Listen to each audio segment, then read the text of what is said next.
everybody. Welcome back to another episode of the Almost ProTips Podcast. This is Eric McDowell with South Dakota Gives and the Rural Philanthropy Institute, and I'm joined today by Kelsea Sutton. Hey, Kelsea. Hey, Eric. Thanks for having me. Well, Kelsea, do you mind starting off with a little introduction of yourself? Yeah, so I'm Kelsey Sutton. I live in Burke, South Dakota, population 575, a pretty rural community.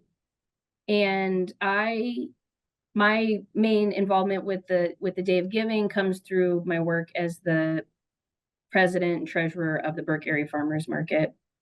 We've been in operation since 2012, and we've done the Day of Giving since its inception in South Dakota. So it's 6 years. Okay. So over those years, how have you found that the Day of Giving kind of fits into the farmers market's yearly cycle, annual fund efforts? How does it work for you guys? Yeah, so we have really enjoyed the consistent rhythm of storytelling that the Day of Giving gives our organization.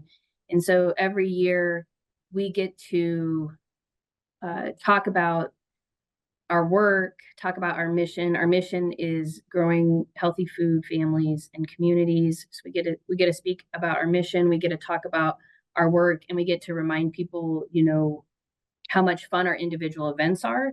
But we also get this fun opportunity to talk about our broader values around food and family and community in rural South Dakota in a really cool way.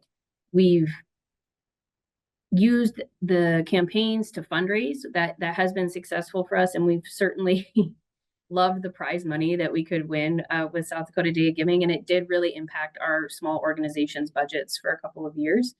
So storytelling, fundraising, and this year, we recruited more volunteers too. We love to see nonprofits on the Day of Giving telling their story and getting their mission and values and vision out there. But we know that the day is only one day of the year, and it's not the only time to do that. Can you tell your story too much? Are you going to drive people crazy with that? Or how much awareness building do you think is needed to really pay off on the day? I love that question, Eric, because, I think especially small rural nonprofits that are run by volunteers who have full-time jobs and families are not familiar. They're not trained in marketing. They're not trained in fundraising. And it can be pretty self-conscious to talk about your work, and it can be super self-conscious to ask people for money for your work, right? And so I think the Day of Giving really creates that format and that permission for people to understand how to ask for those things and how to speak about those things. And then, yes, all year long, tell your story, right? Like, if you think people know what you're doing, no, they don't. and if you think you've told your story 5 too many times, you've probably told it. You probably need to tell it 10 more times, right? And you can tell it. What I love all year long and about the Day of Giving campaign on social media is you can tell it in a long sort of news article format or blog post format, or you can tell it in a video, or you can tell it in a picture, or you can tell it in shorter sentences. And each way is a really, each time you do it and each way you do it is really positive for your organization. Right. So it's helpful to have all year to be playing out or playing around with those different opportunities for storytelling. It's also, on the Day of Giving, everybody's trying to raise that money, and we love to see that. But it's also super helpful to have laid a good foundation with your donors or your potential donors well ahead of the day, so that on the day they know who you are already, and they're sort of primed to be supportive on the day. You mentioned, Kelsea, the contests, and of course we love the opportunity to give out some prize money, and we know that's really important. But the contests are designed to have other benefits too for everybody who participates and doesn't take home that prize money. Can you talk a little bit about some of the ways you think that those contests can help nonprofits, even if they don't win the contest. Yeah, for sure. And I would say, Eric, that even if we had never won any money or raised any donations privately, that the day of giving was beneficial for our organization. And that's because the contests do a few things. One, they take away that a barrier to asking for money from different people in different contexts, right? So, the ask everyone on your board to make a donation, that can be tough to do. Ask the public, for donations, that can be tough to do. Saying we need to raise this amount of money to function, that can be hard and scary to do. And the contests, they take away one of those barriers, and you can say, oh, well, look, we're participating in the day of giving, and they've asked us to do this, this, and this. So will you participate in this way? I compare it to like how hard it is to ask for a raise versus to ask for a raise for your coworker. It's easier to go to bat for them, right, than it is to have it be vulnerably about just you asking. And I think that the contests, they are that protective layer for people in a really positive way. Right. I mean, totally happy to have people say, SD Gives made me do it, made us ask, and put the blame on us. But hopefully once you've used that excuse or, had that practice, you're more comfortable doing it throughout the year at other times without that that prompt or that push from us. Absolutely. Then you've flexed that muscle, right? And so then you can keep flexing it a lot easier. Yeah. Kelsey, I wanted to go back to something you were saying about storytelling, and you mentioned a bunch of different opportunities that a nonprofit would have for storytelling, long form media, video, all these kinds of things. You mentioned photos, and I know the farmers market has used some great photography over the years in your campaigns and your fundraising.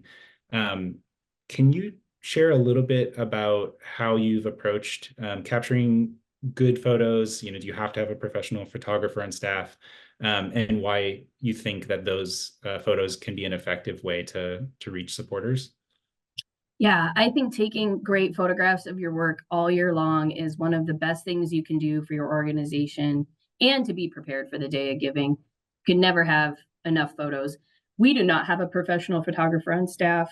Our work is visual, right? So at the market, we're selling food and goods. So we try to take pictures of what our vendors are selling all year long. So we have a lot of pictures like that.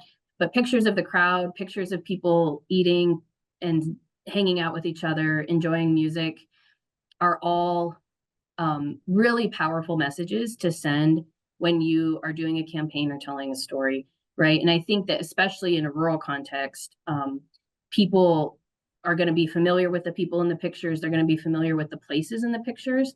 And that's a really powerful way for people to connect and say, oh, when I support this work in whatever way I'm going to choose to support it, I am supporting people that I know and care about very much. And that really works. Yeah, I think that's a great point. And just that phrase you just said, support in the way that you're going to support, makes me want to go back to what you said about the goal last year of recruiting volunteers. We know that the Day of Giving is a great time to try to raise funds, but there's a lot of different ways that you can use it. And we were really excited and interested to see you go out for that goal specifically, and wanted to hear a little bit about how it went for you. Yeah.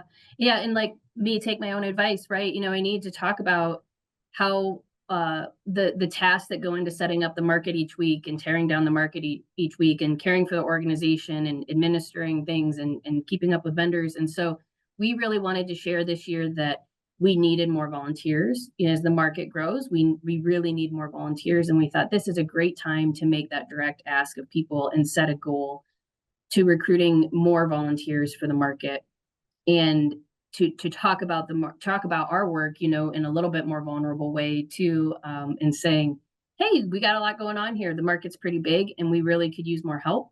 And people were so generous. We almost doubled our goal for how many volunteers we wanted to sign up and get on our email list.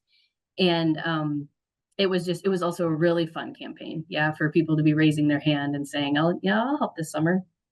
Yeah, that's fantastic. Congratulations on that. And when you're talking about volunteers too, you know, it makes me think about how important volunteers are to so many of the organizations that participate in the Day of Giving. And you know, you may not have a professional photographer on staff, you may have no staff at all. And the folks who are running these campaigns are doing it, yeah, like you said earlier, while juggling family, full-time job, things like that. Do you have advice for people who want to have a good campaign or a fun day, a successful day, who may have a small team or resources and capacity is kind of strapped? Yeah. I want to say we have a small team. We have more experience now because we've been doing this for a while. But a small team, you should just join in and try it. You should just try it because if you've never done it before, or if you tried a little last year and you tried just a couple more contests this year, or you think about a new little campaign this year, you are building capacity for your organization, and you'll be making your organization stronger. And you can do that with whatever amount of energy and effort that you have that year. It's totally fine. One year we did a huge video, we did a ton of videography and photographs for it. And another year, maybe we just participate in like half of the contests and do a little bit of short form sharing with pictures on our Facebook page. And both of those were great and successful and made our organization better. Yeah, that's really a good point, I think. And you don't have to do the same thing every year. You don't have to set a new bigger goal each year either. You know, it's what happens that year that counts. And of course, the SD Gives team is always happy to hear ideas or, you know, provide advice that we can. So as are your peers in many cases, I think. So it's important to remember that you have resources outside of the team that are there to help you and want to see you succeed. Yeah, yeah, for sure.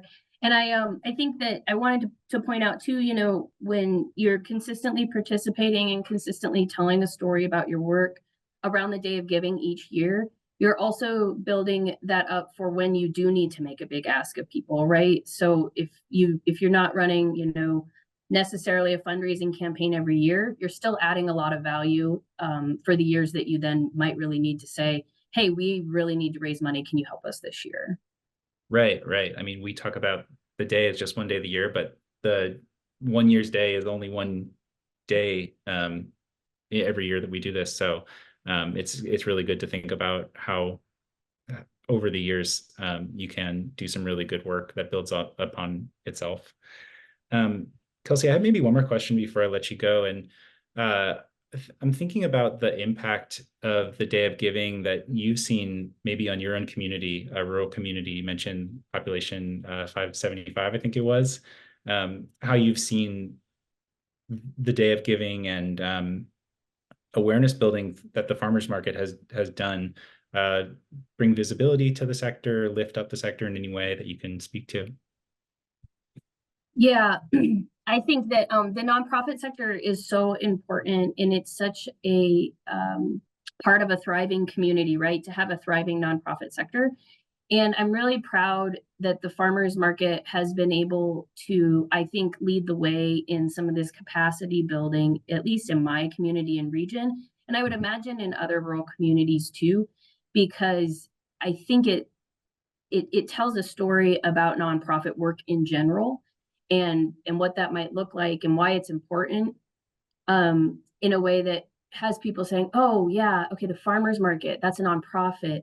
Right. They are run with volunteers and off grants and donations. Oh, and I think the daycare center might be a nonprofit. And oh, I think the firefighters, they raise money, they're a nonprofit. And it creates a kind of visibility for that sector for everyone in the community. I think that is a really important way that we look at the success of the day overall in helping to um, build up the sector to have the recognition that it deserves. Because like I have this huge problem on the Day of Giving sometimes, where if I win as an individual sharer, and I have to pick a nonprofit to give the money to, I'm like, oh no, which one am I going to pick? Because there's 5 or 6 that I want, to get some prize money in my community. And so I'm just as happy. I might not get all the community's donations on the day of giving for my organization, but if another nonprofit that's doing great work gets those donations, that's a success for all of us. Yeah, really nice. Well, Kelsey, thanks so much for your time today and sharing your insights. Best of luck as you plan this year's campaign. Thanks, Eric. It's one of the best days of the year.